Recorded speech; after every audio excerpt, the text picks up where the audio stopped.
Bienvenue à Vendée Miniature. Ici, vous allez remonter le temps et pénétrer au cœur d'un village vendéen du début du XXe siècle. Le village miniature, construit au 1/10e, a été créé par Yves et Marie-Françoise Aubron en 2004. Il évolue chaque année grâce au travail de nos maquettistes et de notre céramiste.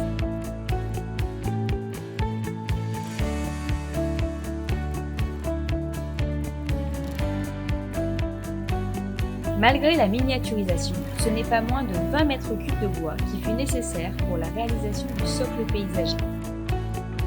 Plus de 1600 traverses de frêne ont été posées pour recevoir les quelques 100 mètres linéaires de rails sur lesquels circulent le train à vapeur. 50 bâtiments, en pierre de granit ou de schiste, assemblés à la chaux, composent ce village vendéen des années 1920. La première maison qui a été fabriquée est celle du meunier. Ensuite, les époux Aubron se sont lancés dans l'aventure avec le moulin à vent, l'église et les commerces. Véritable prouesse technique, l'église est construite en tuffeau et couverte de 12 000 ardoises. Elle pèse entre 800 kg et 1 tonne.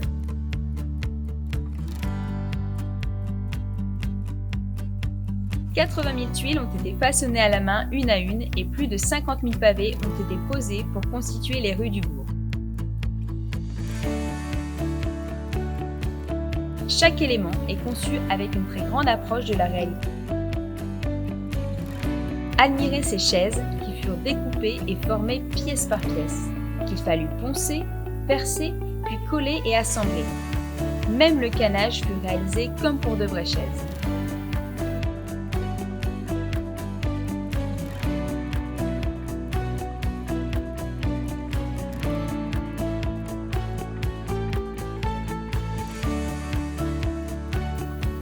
Le mécanisme du moulin à vent est en tout point conforme à la réalité. L'animation des personnages demande aussi une attention toute particulière lors de la fabrication, pour arriver à un réalisme parfait. Comptez 7 à 10 heures de travail pour la réalisation d'un santon, du modelage jusqu'à l'habillage.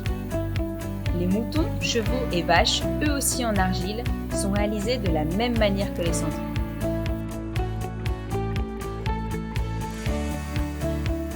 La batteuse Verlin des années 1920 constitue la plus belle pièce du village.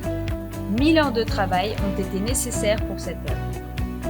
Petite merveille de la miniaturisation, elle fonctionne comme une vraie. Elle serait même capable de battre du blé, toute proportion gardée bien sûr. Plus de 10 000 accessoires ont été créés pour parfaire chaque scène de la vie du village.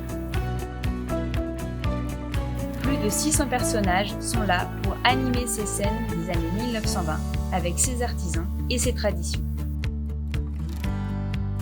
C'est parti pour un retour dans le passé. Vous êtes prêts? Alors avancez, doucement, et admirez l'un des plus beaux villages miniatures de France. Nous vous souhaitons une agréable visite.